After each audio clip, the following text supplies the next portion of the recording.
Praise lord. అందరికీ వందనాలు. ఈ సాయంకాల సమయంలో దేవుని యొక్క వాక్యాన్ని మనం చదువుకున్నాము. మరి పరిశుద్ధ గ్రంథంలో నుండి మొదటి సమూయేలు గ్రంథము 15వ అధ్యాయము 22వ వచనము చదువుకున్నాము.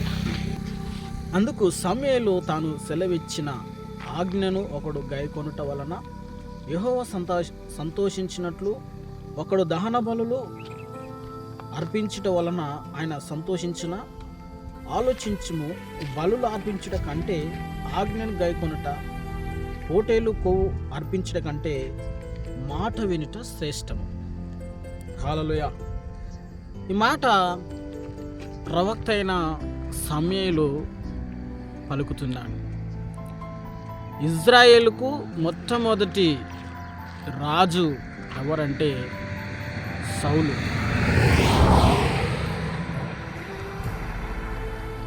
సమూయేలు బెన్యాము కుటుంబం నుంచి వచ్చినవాడు. హల్లెలూయా.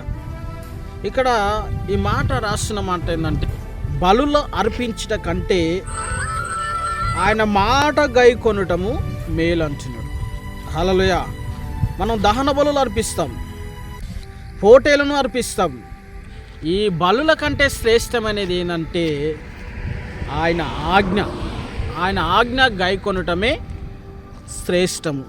హల్లెలూయా. కనుక ఈ యొక్క సాయంకాల సమయంలో మరి ప్రభు యొక్క వాక్కు బలుల కంటే అర్పణల కంటే ఆయన మాటలను గైకొనాలి. హల్లెలూయా.